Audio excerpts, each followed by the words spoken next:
Thank you for tuning in. My name is Amber, and I'm so excited to be documenting my journey. Whether you are tuning in because you're interested in learning more about the process for yourself, or you're just curious about what the process looks like, I hope you find this video valuable. I'll be talking about my personal reasons as to why I'm considering egg freezing in a little bit more detail. So the reason I'm creating this video is because I'm getting ready to go through the process myself, and I have spent a lot of time just researching and trying to learn more about what the process looks like.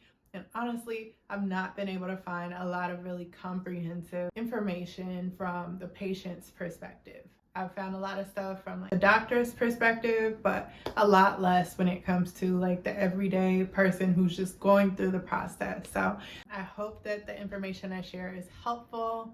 Disclaimer, I am not a medical professional. If you are considering egg freezing, or if you have questions about your own journey, please seek out a licensed medical professional or fertility specialist. Something I've learned throughout this process is that everybody's fertility journey looks different, everything down to the medication amounts, to the length of how long you're doing the medication throughout your stimulation cycle. Everybody's looks different.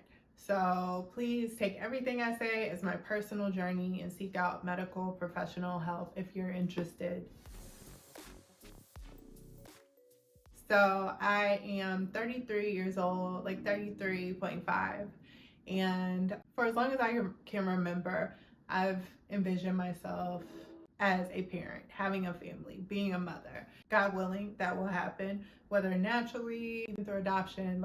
This is a role I definitely want to take eventually in my life for quite a few reasons. I'm not currently in that space. For one, I have an amazing partner now, but dating, this journey has been a little dusty, a little raggedy. It's taken a while to find the right person, the right partner, and I definitely envision a future with this person, but I don't want to rush it.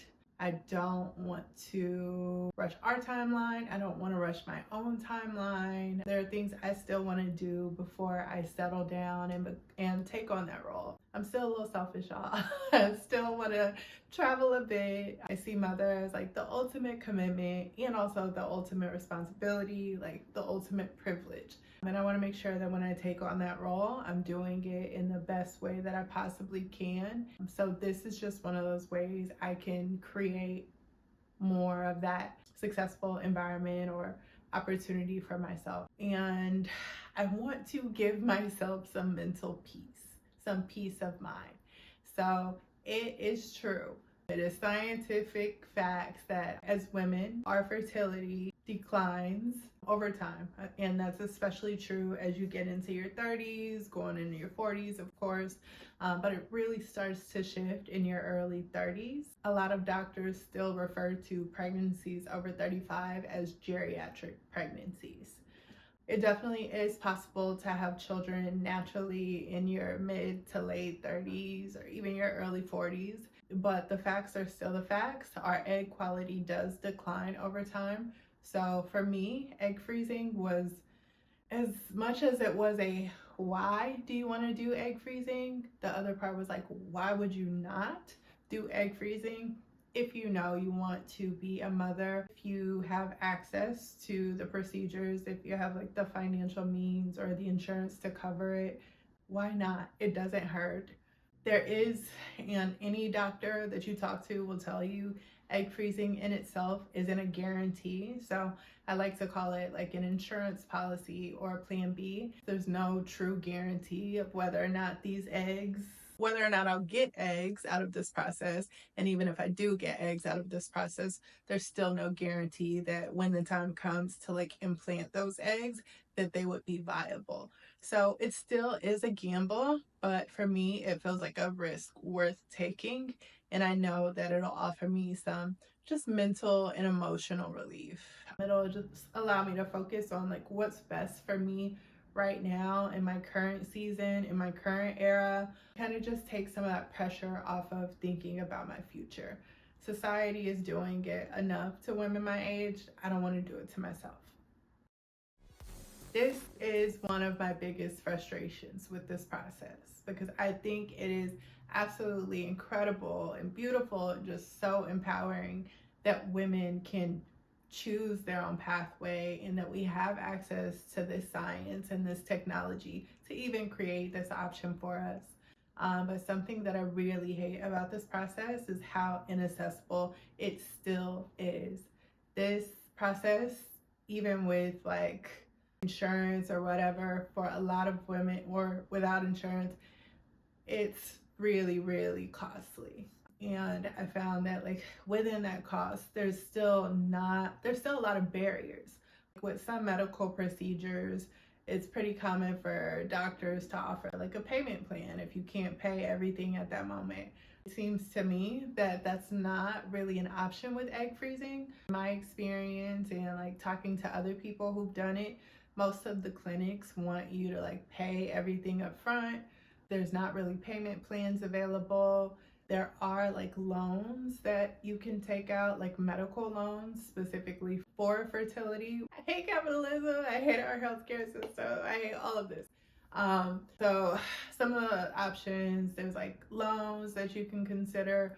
There's like financial assistance if you have like cancer or if you have other like illnesses. There were financial assistance programs. I think there were also some that were income based. So definitely if you're considering egg freezing but concerned about the cost, definitely look around, do your research, see what kind of options are available, especially if you're self-paying.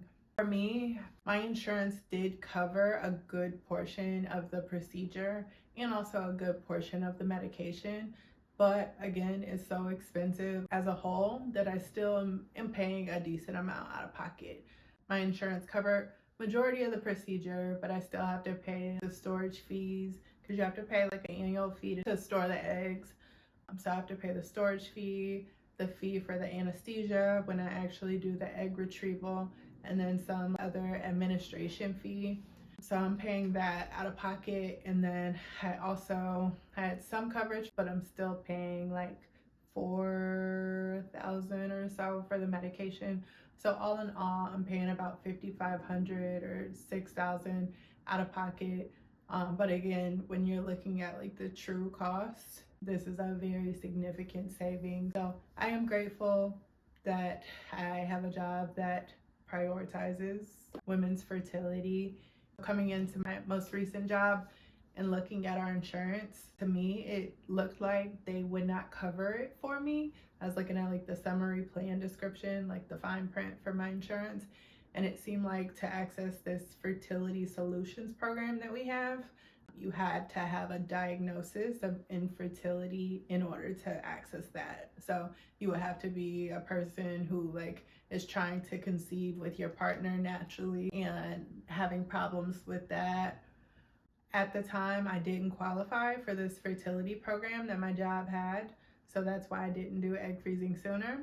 It wasn't until the beginning of this year. I was sitting in like a updated 2024 benefits during open enrollment in like November of last year, and somebody mentioned that with our new plans, our fertility programs would cover fertility benefits even if you didn't have that infertility diagnosis. So they don't make you prove anything anymore.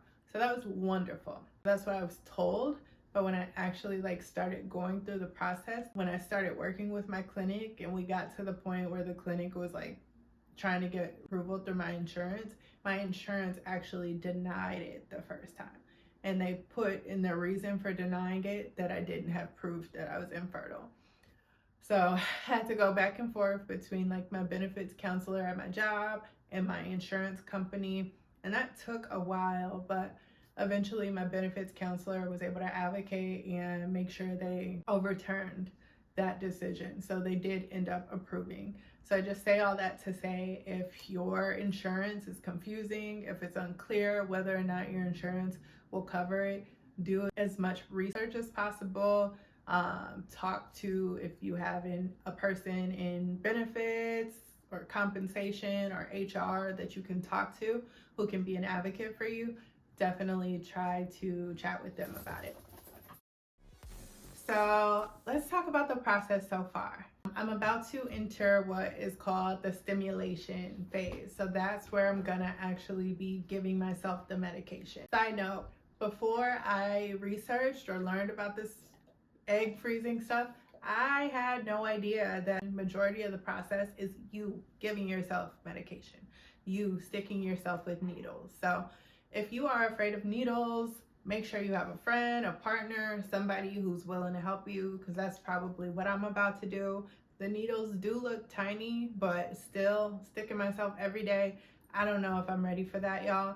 So just keep that in mind. So the first thing, my insurance assigned me, like through that fertility solutions program that we have, my insurance assigned me a nurse.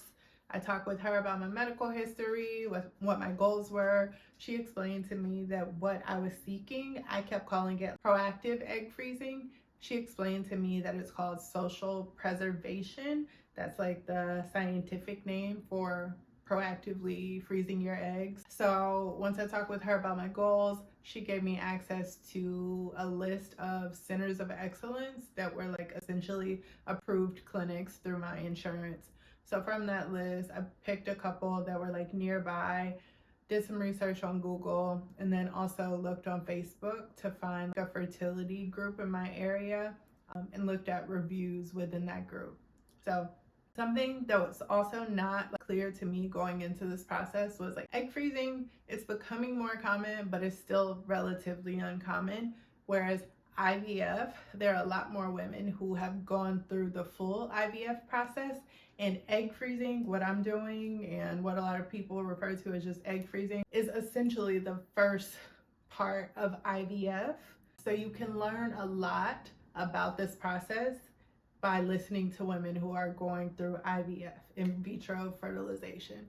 So I say that to say, when I was looking for reviews on different doctors, I live in Dallas. I found a Dallas IVF and fertility group on Facebook. I joined that group and was able to look at reviews within that group. So from there, I scheduled consultations with a doctor that seemed to fit my needs. She was able to get me in for a virtual consultation within a couple of weeks. Her energy was amazing throughout our consultation. She explained to me like what the process would look like. Like essentially my first step would be coming in to do some labs and blood work, just so she could get an understanding of if I would be a good candidate or not. From there, we get all the money stuff figured out, and then next steps would be actually doing the stimulation cycle. And the last part, which is like the actual procedure you do at the doctor, you are under anesthesia, is the egg retrieval, and that is just like a 30-minute process. So I went in for first I filled out a whole bunch of paperwork, and then I went in. Something else I didn't know was that like everything is menstrual cycle based. They can't just schedule and say like, oh, we're gonna have you come in on July 15th. They have to have you call them and let them know, hey, I just started my cycle for the month. And then from there, they'll get you in like almost immediately, because everything is based off your menstrual cycle. For that first sonogram, ultrasound, and labs, I went in second or third day of my cycle. She was able to kind of take a look and give me an idea of the number of follicles I had. But again, what she saw in that moment is no guarantee of what she'll actually be able to retrieve. So she gave me an idea and just made sure everything looked okay, and then also did my blood work and labs. And then she called me a few days later just to do an overview of everything she saw, to let me know that she thought I would be a good candidate for egg freezing. From there, did all that back and forth with my insurance, finally got everything approved. Once I got it approved, worked with my nurse at the clinic. She did my prescriptions and sent them to like a specialty pharmacy in New Jersey that my clinic partners with. We agreed on a date. They would deliver the medication to me. So they charged my car like the day before that date, and then they overnight ship in this huge box. Some of the medications have to be refrigerated, so they make it really clear like on the boxes which ones have to be refrigerated, which ones are room temperature. I got my medication, and I thought like I shouldn't get my medication until I'm for sure about to start. But something my nurse told me was like, even though they say they're gonna overnight it, things happen. So try to get your medication like a week or so in advance if possible. My next cycle started. I let my nurse know. She sent a prescription in for birth control. So the second day of my cycle, I started birth control. That's a side note as well. If you are considering egg freezing and you are currently taking birth control, make sure you talk to a medical professional about your best options. My understanding, they typically, in a lot of cases, discourage women from being on birth control as they're getting ready to prepare for egg freezing. But again, everybody's situation is different. Talk to a medical provider to see what the best options are for you. So yeah, I started my cycle. Second day, they put me on birth control. I did that for a week and a half. During that time, they sent me like a full month calendar with dates that I would be coming into the clinic for my labs and my blood work. I got off birth control like after a week and a half, a couple days in between, and then I went in for my baseline labs. So I just went back and pretty much did the same procedure that I did the first time, where they do the ultrasound and do the labs, blood work. She said everything looked good. After I did my baseline labs and everything, I also did, that same day they were having a medication class at my clinic. So I was able to see firsthand from a nurse how to give myself each of the shots. In addition to that class, they also give you video tutorials to show you how to do each medication. So hopefully I can do everything right. It is a little bit more complex than I imagined. I thought it would just be like, okay, here's a needle, give yourself that shot.